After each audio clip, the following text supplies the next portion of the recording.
जय माता रानी। आज आप सुनिए श्री दुर्गा सप्तशती पाठ का अध्याय 4। इंद्रादि देवताओं द्वारा देवी की स्तुति। सिद्धि की इच्छा रखने वाले पुरुष जिनकी सेवा करते हैं तथा देवता जिन्हें सब ओर से घेरे रहते हैं, उन जया नाम वाली दुर्गा देवी का ध्यान करें। उनके श्रीअंगों की आभा काले मेघ के समान श्याम है। वे अपने कटाक्षों से शत्रु समूह को भय प्रदान करती हैं। उनके मस्तक पर अबाध्य चंद्रमा की रेखा शोभा पाती है। वे अपने हाथों में शंख, चक्र, कृपाण और त्रिशूल धारण करती हैं। उनके 3 नेत्र हैं। वे सिंह के कंधे पर चढ़ी हुई हैं और अपने तेज से तीनों लोकों का परिपूर्ण कर रही हैं।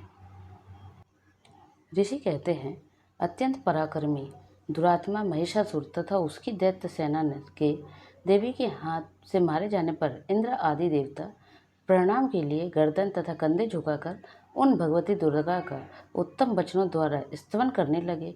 उस समय उनके सुंदर अंगों में अत्यंत हर्ष के कारण रोमांच हो आया था। देवता बोले, संपूर्ण देवताओं की शक्ति का समुदाय ही जिनका स्वरूप है तथा जिन देवी ने अपनी शक्ति से संपूर्ण जगत को व्याप्त कर रखा है, समस्त देवताओं और महर्षियों की पूजनीय उन जगदम्बा को हम भक्तिपूर्वक नमस्कार करते हैं। वे हम लोगों का कल्याण करें। जिनके अनुपम प्रभाव और बल का वर्णन करने में भगवान शेषनाग, ब्रह्मा जी तथा महादेव जी समर्थ नहीं है, वे भगवती चंडी का संपूर्ण जगत का पालन एवं अशुभ भय का नाश करने का विचार करें।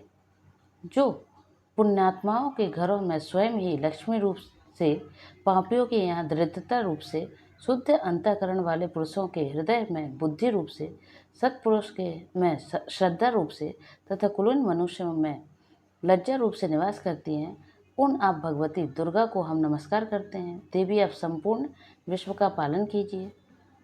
देवी, आपके इस अचिंत्य रूप का असुरों का नाश करने वाले भारी पराक्रम तथा समस्त देवताओं और दैत्यों के समक्ष युद्ध के में प्रकट किए हुए आपके अद्भुत चरित्रों का हम किस प्रकार वर्णन करें।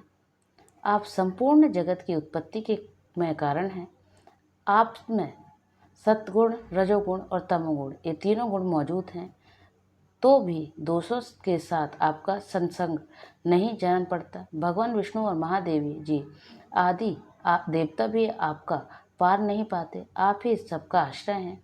यह समस्त जगत आपका अंशभूत है, क्योंकि आप सबकी आदिभूत अव्यय कृता परा प्रकृति हैं।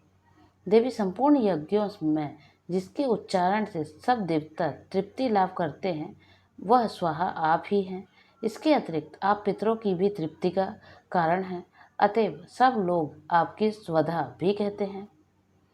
देवी, जो मोक्ष की प्राप्ति का साधन है, अचिंत्य महाव्रत स्वरूपा है, समस्त दोषों में रहित जितेंद्रिय तत्व को ही सार वस्तु मानने वाले तथा मोक्ष की अभिलाषा रखने वाले मुनिजन जिसका अभ्यास करते हैं, आप शब्द रूपा हैं। अत्यंत निर्मल ऋषि ऋग्वेद, यजुर्वेद तथा उद्गीत के मनोहर पदों के पाठ में से युक्त सामवेद का भी आधार आप ही हैं। आप देवी, त्रयी और भगवती हैं। इस विश्व की उत्पत्ति एवं पालन के लिए आप ही वार्ता के रूप में प्रकट हुई हैं। आप संपूर्ण जगत की घोर पीड़ा का नाश करने वाली हैं। देवी, जिससे समस्त शास्त्रों के सार का ज्ञान होता है, वह मेधा शक्ति आप ही हैं। दुर्गम भवसागर से पार उतारने वाली नौका रूप दुर्गा देवी भी आप ही हैं। आपकी कहीं भी आसक्ति नहीं है। कैटभ के शत्रु भगवान विष्णु के वक्षस्थल में एकमात्र निवास करने वाली भगवती लक्ष्मी तथा भगवान चंद्रशेखर द्वारा सम्मानित गौरी देवी भी आप ही हैं। आपका मुख मंद मुस्कान से सुशोभित निर्मल पूर्ण चंद्रमा के बिंब का अनुकरण करने वाला और उत्तम सुवर्ण की मनोहर कांति से कमनीय है, तो भी उसे देखकर महिषासुर को क्रोध हुआ और सहसा उसने उस पर प्रहार कर दिया। यह बड़े आश्चर्य की बात है। देवी, वही मुख जब क्रोध से युक्त होने पर उदयकाल के चंद्रमा की भांति लाल और तनी हुई भौं के कारण विकराल हो उठा, तब उसे देखकर जो महिषासुर के प्राण तुरंत नहीं निकल गए, यह उससे भी बढ़कर आश्चर्य की बात है, क्योंकि क्रोध में भरे हुए यमराज को देखकर भला कौन जीवित रह सकता है। देवी, आप प्रसन्न हो, परमात्मा स्वरूपा आपके प्रसन्न होने पर जगत का अभ्युदय होता है और क्रोध में भर जाने पर आप तत्काल ही कितने कुलों का सर्वनाश कर डालती हैं। यह बात अभी अनुभव में आई है, क्योंकि महिषासुर की यह विशाल सेना क्षण भर में आपके कोप से नष्ट हो गई है। सदा अभ्युदय प्रदान करने वाली आप जिन पर प्रसन्न रहती हैं, वे ही देश में सम्मानित हैं, उन्हीं को धन और यश की प्राप्ति होती है, उन्हीं का धर्म कभी शिथिल नहीं होता तथा वे ही अपने हष्ट पुष्ट स्त्री पुरुष पुत्र और भृत्यों के साथ धन्य माने जाते हैं। देवी आपकी ही कृपा से पुण्यात्मा पुरुष प्रतिदिन अत्यंत श्रद्धापूर्वक सदा सब प्रकार के धर्मानुकूल कर्म करता है और उसके प्रभाव से स्वर्गलोक में जाता है, इसलिए अब तीनों लोकों में निश्चय ही मनोवांछित फल देने वाली हैं। माँ दुर्गे आप स्मरण करने पर सब प्राणियों का भय कर हर लेती हैं और स्वस्थ पुरुषों द्वारा चिंतन करने पर उन्हें परम कल्याणमयी बुद्धि प्रदान करती हैं। दुख दरिद्रता और भय हरने वाली देवी आपके सिवा दूसरा कौन है जिसका चित्त सबका उपकार करने के लिए सदा दयाद्र रहता हो।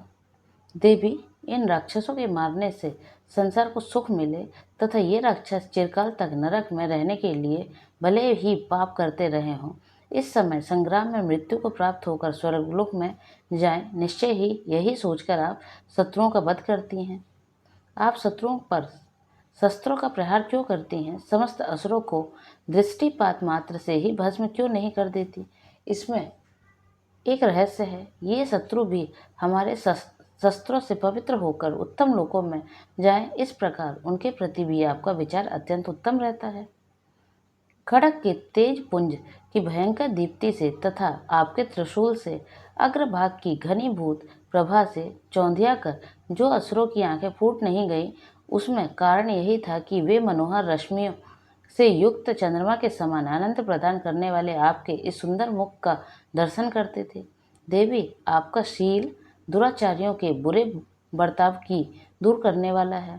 साथ ही यह स्वरूप जो भी कभी चिंतन में भी नहीं आ सकता और जिसकी कभी दूसरों से तुलना भी नहीं हो सकती, तथा आपका बल और पराक्रम तो यह दैत्य उन दैत्यों की नाश करने वाला है जो कभी देवताओं के पराक्रम को भी नष्ट कर चुके थे। इस प्रकार आपने शत्रुओं पर भी अपनी दया ही प्रकट की है। वरदायिनी देवी, आपके इस पराक्रम की किसके साथ तुलना हो सकती है तथा शत्रुओं को भय देने वाला एवं अत्यंत मनोहर ऐसा रूप भी आपके सिवा और कहाँ है? हृदय में कृपा और युद्ध में निष्ठुरता, ये दोनों बातें तीनों लोकों के भीतर केवल आप में ही देखी गई है। माता, आपने शत्रुओं का नाश करके इस समस्त त्रिलोकी की रक्षा की है। उन शत्रुओं को भी युद्ध भूमि में मारकर स्वर्गलोक में पहुंचाया है तथा उन्मत्त दैत्यों से प्राप्त होने वाले हम लोगों में भय को भी दूर किया है। आपको हमारा नमस्कार है। देवी, आप शूल से हमारी रक्षा करें। अंबिके, आप खड़ग से हमारी रक्षा करें तथा घंटा की ध्वनि और धनुष की टंकार से भी हम लोगों की रक्षा करें। चंडिके, पूर्व पश्चिम और दक्षिण दिशा में आप हमारी रक्षा करें तथा ईश्वरी, अपने त्रिशूल को घुमाकर आप उत्तर दिशा में भी हमारी रक्षा करें। तीनों लोकों में आपके जो परम सुंदर एवं अत्यंत भयंकर रूप विचरते रहते हैं, उनके द्वारा भी आप हमारी तथा इस भूलोक की रक्षा करें। अंबिके, आपके कर पल्लवों में शोभा पाने वाले खड़ग, शूल और गदा आदि जो अस्त्र हों, उन सबके द्वारा आप सब ओर से हम लोगों की रक्षा करें। ऋषि कहते हैं, इस प्रकार जब देवताओं ने जगत माता दुर्गा की स्तुति की और नंदनवन के दिव्य पुष्पों एवं गंध चंदन आदि के द्वारा उनका पूजन किया, फिर सबने मिलकर जब भक्तिपूर्वक दिव्य धूपों से की सुगंध निवेदन की, तब देवी ने प्रसन्न वंदन होकर प्रणाम करते हुए सब देवताओं से कहा।